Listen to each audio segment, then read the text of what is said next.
Malinis na guys. Ito. Oh, kasama na naman sa lalabas ako. Ito.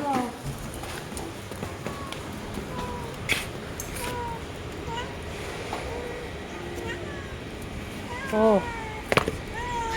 Galing-galing mo. Oh.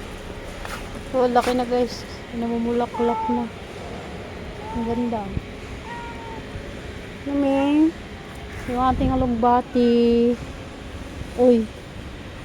Pipitasin na natin to. Teka. Parang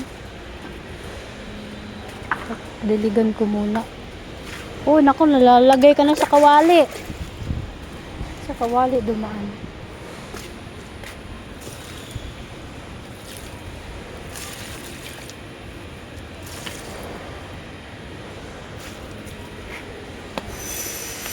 Sunod talaga ng sunod, oh.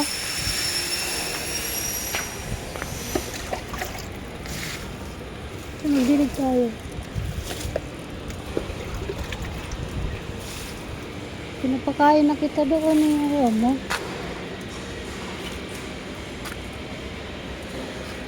Diligan lang natin yung mga dry na.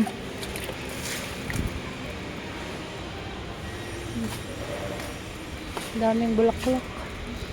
Ngayon lang to na mulaklak ng ganito kadami. Hala, kawawa naman yung sili ko. Ang daming bakterya. Daming. Oh, ang daming yung puti-puti sa dahon. So, nananamlay na tuloy. Tanggalan ko na naman ang dahon. Ano ba ang spray dito sa sili? Halika dito, dali. Tara.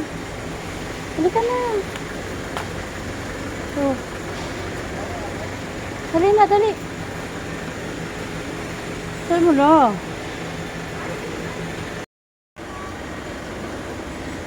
So, anong problema niyo?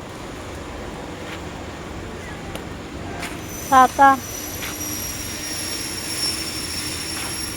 Doong.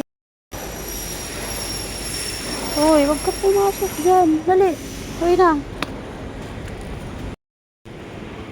Uy na, dali. Ako guys ng pechay sa labas. Ito yung tanim ko. Sama pa yung gunting. Ihalo natin dito sa tilapia. Tilapia na may gata.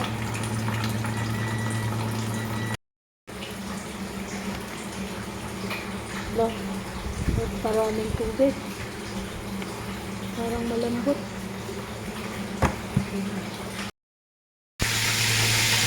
Tuluan muna natin yung okay. Prito natin yung bagyo yung tilapia.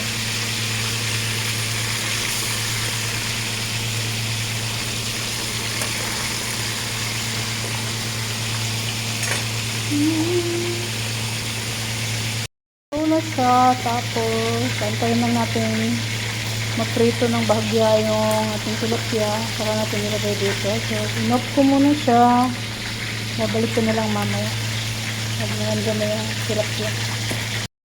Chicken back, hindi ko akalain na puro ulo pala yung naiyan, tapos nanayin na yung ano ang puro buntot eh. So, antayin lang muna natin to para sabay na natin doon sa kudo.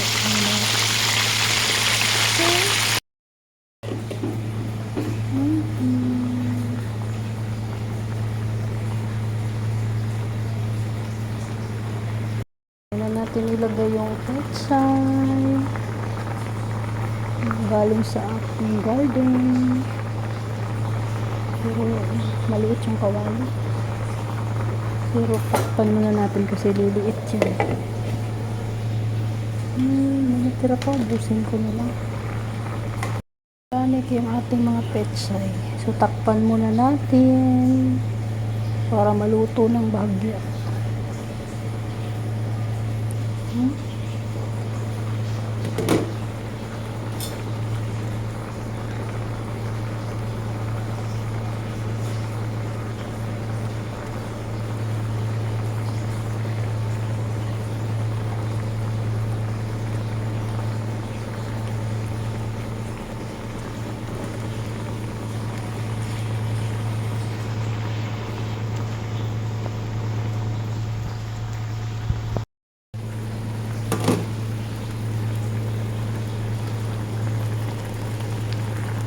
See?